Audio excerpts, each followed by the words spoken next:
Hello, my problem and solution experts. I told you that I would be back to share a great David Shannon book. And the book that I'm going to share today is A Bad Case of the Stripes. Before we do that, I want us to set up our work so you'll be ready after I read this while the problem is still fresh in your head. So today, with A Bad Case of the Stripes, we are only going to think about the problem. We're going to separate the problem today, and tomorrow we'll do the solution.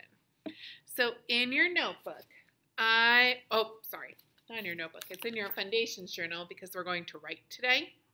I want you to open up to your next clean page that has a picture box on the top. If you need to pause this video to go get this Foundations journal and a pencil, you can do that now.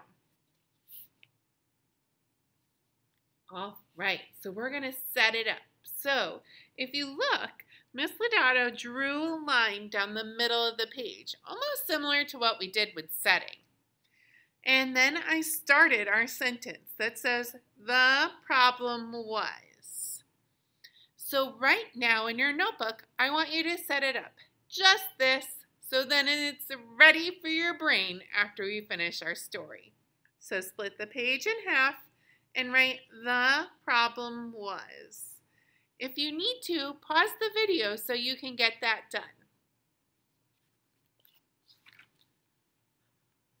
All right, if you're watching this, that means that you already split your page in two and wrote the problem was. That's all we're doing right now because you don't know what to write or draw because Miss Lodato hasn't started reading the book. I think if we get it ready, then it will be better for our brains. So, I am going to read you A Bad Case of the Stripes by David Shannon.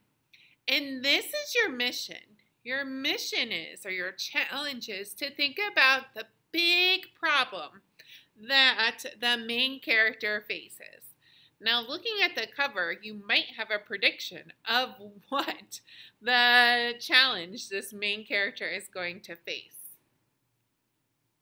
A Bad Case of the Stripes.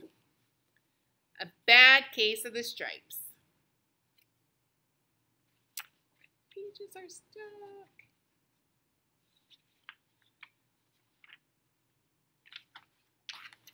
There we go. Camilla Cream loved lima beans, but she never ate them. All of her friends hated lima beans, and she wanted to fit in. Camilla was always worried about what other people would think of her. Today she was fretting even more than usual. Fretting means worrying. Camilla was worried what other people would think of her. It was the first day of school, and she couldn't decide what to wear. There were so many people to impress. She tried on 42 outfits, but none of them seemed quite right. She put on a pretty red dress and looked in the mirror. Then she screamed.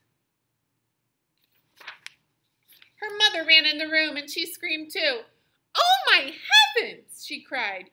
"You're completely covered with stripes." This certainly was true. Camilla was striped from head to toe.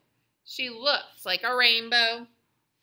Mrs. Cream felt Camilla's forehead. "Do you feel all right?" she asked. "I feel fine," Camilla answered, "but just look at me." "You get back in bed this instant," her mother ordered. "You're not going to school today." Camilla was relieved. She didn't want to miss the first day of school, but she was afraid of what the other kids would say, and she had no idea what to wear with those crazy stripes. In your head, are you thinking about her problem? I think I know part of her problem at least. That afternoon, Dr. Bumble came in to examine Camilla. "Most extraordinary," he exclaimed. "I've never seen anything like it. Are you having any coughing, sneezing, runny nose, aches, pains, chills, hot flashes, dizziness, drowsiness, short of breath, or uncontrollable twitching?" "No," Camilla said. "I feel fine." "Well then," Dr. Bumble said, turning to Mrs. Cream, I don't see any reason why she shouldn't go to school tomorrow. Here's some ointment that should help clear up those stripes in a few days. If it doesn't, you know where to reach me." And off he went. The next day was a disaster. Everyone at school laughed at Camilla. They called her Camilla Crayon, the Knight of the Living Lollipop. She tried her best to act as if everything was normal. But when the class said the Pledge of Allegiance, her stripes turned red, white, and blue. And then she broke out in stars. Oh, that is a problem. The other kids thought this was great. One yelled out, "Let's see some purple polka dots." Sure enough, Camilla turned purple polka dotty. Someone else shouted, "Checkerboard!" and a pattern of squares covered her skin. Soon everyone was calling out different shapes and colors, and poor Camilla was changing faster than you can change channels on a TV. That night, Mr. Harms, the school principal, called. "I'm sorry, Mrs. Cream," he said. "I'm going to have to ask you to keep Camilla home from school. She's just too much of a distraction, and I've been getting calls from the other parents. They're afraid those stripes might be contagious." Camilla was so embarrassed. She couldn't believe that 2 days ago everyone liked her. Now nobody wanted to be in the same room as her. Her father tried to make her feel better. "Is there anything I can get you, sweetheart?" he asked. "No, thank you," sighed Camilla. What she really wanted was a nice plate of lima beans, but she had been laughed at enough for one day. What a problem.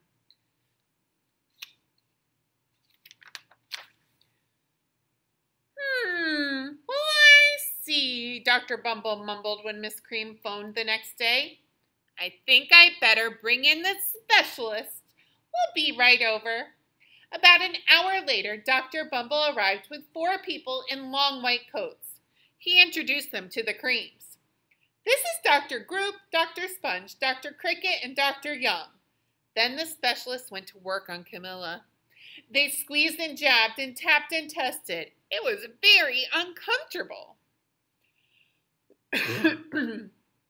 "Well, it's not the mumps," concluded Dr. Group. "Or the measles," said Dr. Sponge. "Definitely not chicken pox," put in Dr. Cricket. "Or sunburn," said Dr. Young. "Try these," said the specialist. They each handed her a bottle filled with different colored pills.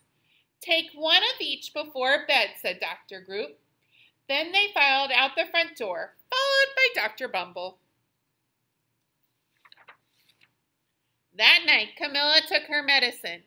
It was awful. When she woke up the next morning, she didn't feel right. But when she got dressed, her clothes didn't fit right. She looked in the mirror, and there, staring right back at her, was a giant, multicolored pill with her face on it. I'm going to stop at this point in the book because we have heard all about Camilla's problem.